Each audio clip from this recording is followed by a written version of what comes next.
Madanapalle sub collector ఆఫీసులో అగ్ని ప్రమాదం జరిగింది. అగ్ని ప్రమాదంపై విచారణకు చంద్రబాబు ఆదేశించారు. ఘటనను అత్యంత సీరియస్ గా తీసుకుంది సర్కార్. అగ్ని ప్రమాదమా కుట్రపూరితమా అనే కోణంలో విచారణకు ముఖ్యమంత్రి ఆదేశించారు. అగ్ని ప్రమాదంలో కీలక ఫైల్స్ దగ్ధమైనట్టుగా తెలుస్తోంది. కంప్యూటర్లు, రికార్డులు, ఫర్నిచర్లు పూర్తిగా కాలిపోయాయి.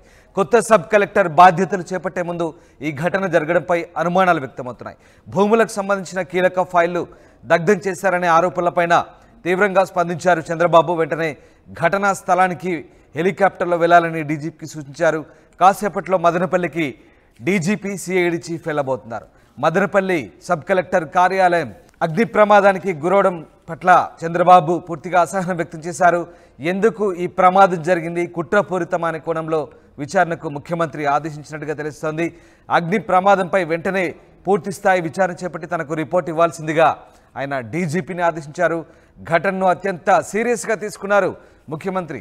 ఆ ప్రమాదంలో పూర్తి స్థాయిలో ఫైళ్లు, రికార్డులు, కంప్యూటర్లు దగ్ధమవడం పట్ల ఆయన చాలా ఆగ్రహం వ్యక్తం చేశారు. కొత్త సబ్ కలెక్టర్ బాధ్యతలు చేపట్టే ముందే ఈ ఘటన జరగడంపై అనేక అనుమానాలు వ్యక్తమవుతున్నాయి. భూములకు సంబంధించిన కీలక ఫైళ్లు దగ్ధం చేశారనే ఆరోపణలపై కూడా చంద్రబాబు చాలా సీరియస్ తీసుకున్నారు. వెంటనే ఘటనా స్థలానికి ఏకంగా హెలికాప్టర్లో వెళ్లాలంటూ డీజీపీకి సూచించడంతో ఈ ఘటనను చంద్రబాబు ఎంత సీరియస్గా తీసుకున్నారో ఆ తీవ్రతకు అద్దం పడుతోంది. కాసేపట్లో ఇక మదనపల్లికి డీజీపీ సిఐడి చీఫ్ వెళ్ళబోయి ఆ పరిస్థితిని సమీక్షించబోతున్నారంటే చంద్రబాబు ఈ ఘటన ఎంత తీవ్రంగా పరిగణిస్తున్నారో ఒకసారి మనం అర్థం చేసుకోవచ్చు. ఎస్, లోకేష్ జాయిన్ అవుతున్నారు. Lokesh, Madanapalle sub collector office ఎలా దగ్ధమైంది, అసలు ఎట్లా తగలబెట్టారు? పూర్తిగా ఈ ఘటనను ముఖ్యమంత్రి చాలా సీరియస్గా పరిగణిస్తున్నారు. ఈ నేపథ్యంలో అసలు ఘటనకు సంబంధించి ప్రాథమికంగా ఏమని నిర్ధారించారు? ఎస్ రామ్ దాస్, గత అర్ధరాత్రి ఏదైతే మదనపల్లి సబ్ కలెక్టర్ కార్యాలయంలో జరిగినటువంటి అగ్ని ప్రమాదంలో పూర్తిగా కీలకమైనటువంటి ఫైల్స్ తో పాటు కంప్యూటర్లో భద్రపరిచినటువంటి డేటా మొత్తంతో పాటు కంప్యూటర్ సామాగ్రి కావచ్చు, మొత్తం కార్యాలయమే కూడా అగ్నికి ఆహుతైనటువంటి పరిస్థితి ఉంది. అయితే ఈ ఘటనపై ఏపీ సీఎం చంద్రబాబు సీరియస్ గా రియాక్ట్ అయ్యారు. ఘటన నిజంగానే అగ్ని ప్రమాదమా, ఏదైతే షార్ట్ సర్క్యూట్ వల్ల జరిగిందని ప్రాథమికంగా చెప్తున్న దాంట్లో నిజమెంత, లేదా కుట్రపూరితమైనటువంటి చర్య అనేది అంశాన్ని వెంటనే దగ్గరుండి పరిశీలించాలని చెప్పి కూడా ఏపీ డీజీపీ ద్వారకా తిరుమలరావుని సీఎం చంద్రబాబు ఆదేశించారు.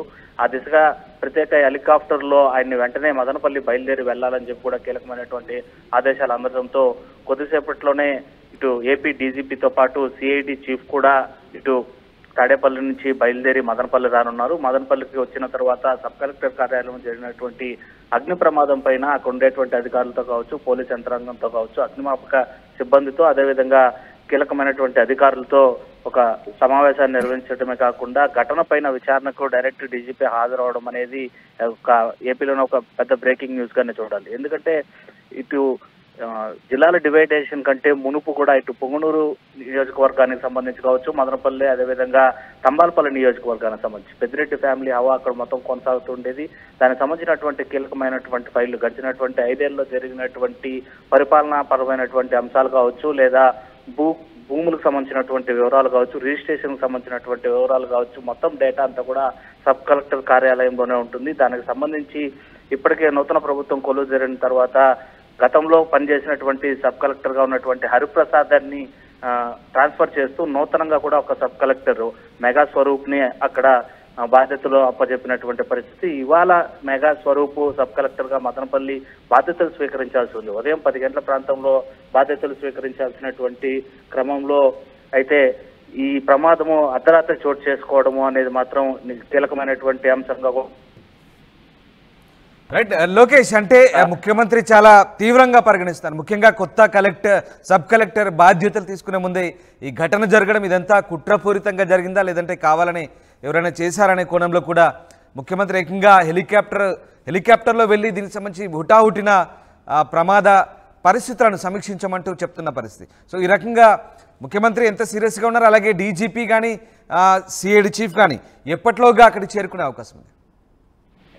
ఎస్, మరికొద్దిసేపులోనే మీరు అన్నట్టుగా ఏదైతే ఇది కుట్రపూరితంగానే కూడా ఏపీ సీఎం చంద్రబాబు భావిస్తున్నారు. అయితే ప్రమాదశాతం కాదు అని చెప్పి పలువురు నేతలు సీఎం చంద్రబాబుకు ఆదేశాలు కావచ్చు లేదా సమాచారాన్ని ఇవ్వడంతో ఇటు అది కాకుండా పొంగునూరు సంబంధించినటువంటి భూమి రికార్డులు మదనపల్లి సబ్ కలెక్టర్ కార్యాలయంలో ఉంటాయి.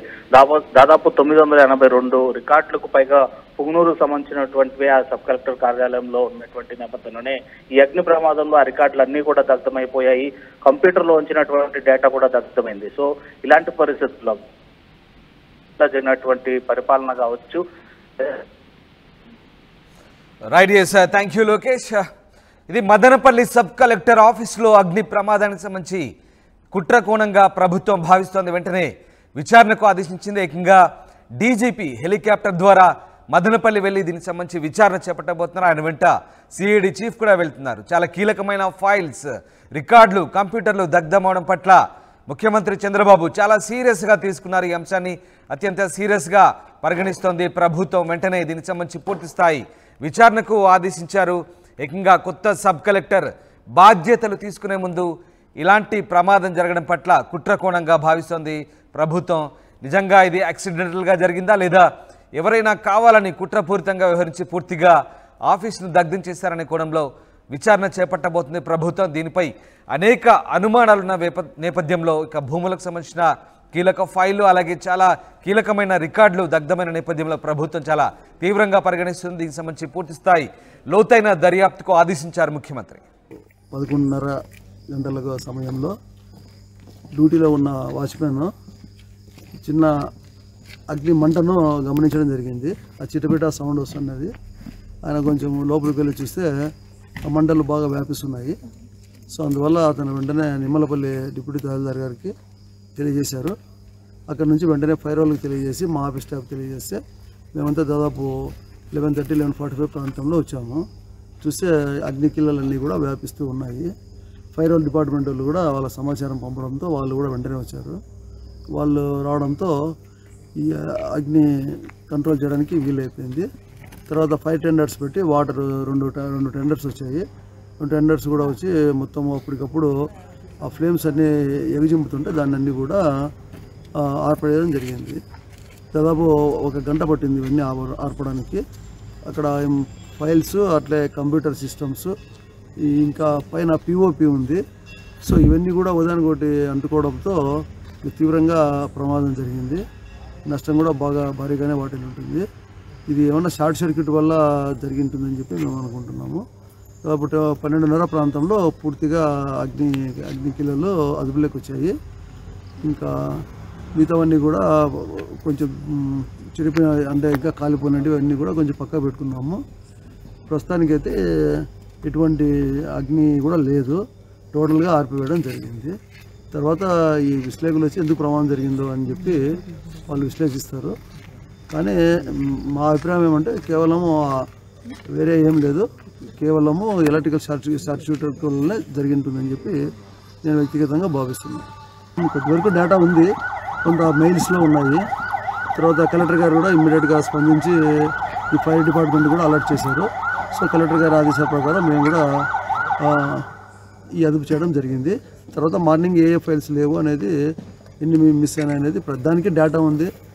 కొన్ని మెయిల్స్లో, కొన్ని వాట్సాప్లలో ఇట్లా సాఫ్ట్ కాపీస్ అన్నీ ఉన్నాయి. సో ఏ సిస్టమ్స్ కలిపినప్పటికీ మేము డేటా రిట్రీవ్ చేసుకుంటాము. ఇంకా రికార్డ్ రూమ్ కానీ లేదంటే ఈ పడమటి వైపు ఆఫీస్ పడమటి వైపు లేదా బ్రిటిష్ వాళ్ళు కట్టించిన స్ట్రక్చరు ఇవన్నీ కూడా ఏం చెప్పు జరగకుండా బాగా ఉన్నాయి. కేవలము తూర్పు వైపు మాత్రమే ఈ ప్రమాదము వల్ల నష్టం సంభవించింది. కలెక్టర్ గారు కూడా జిల్లా ఫైర్ ఆఫీసర్గా ఆదేశించి మీరు 5 టెండర్స్ పంపడంతో చాలా వరకు అదుపు చేయగలుగుతారు. బి రమణయ్య, నిమ్మలపల్లి మండలం, అగ్రహారం విఆర్ఏ. నైట్ డ్యూటీకి వచ్చినాను. 11:45 వరకు సార్ వాళ్ళు ఉన్నారు, గౌతమ్ సార్ వాళ్ళు. పనుకోన్నాను. మళ్ళీ సార్ వాళ్ళు నన్ను లేపకన్నాగానే వెళ్ళిపోయినారు. మళ్ళా సరే నేను ఏందో చెట్టు అంటా ఉండింది. లేచి చూసే ముందుకి అగ్గిమంట కనపడింది. ఆ అగ్గిమంటను చూసి నాకు భయం ఎత్తుకునేసి బయట వచ్చేసి మళ్ళా మా టీటీ మేడంకి చేశాను. మేడము ఇది చేసి మళ్ళీ అందరికీ ఫోన్ చేసి రమ్మన్నాను సార్.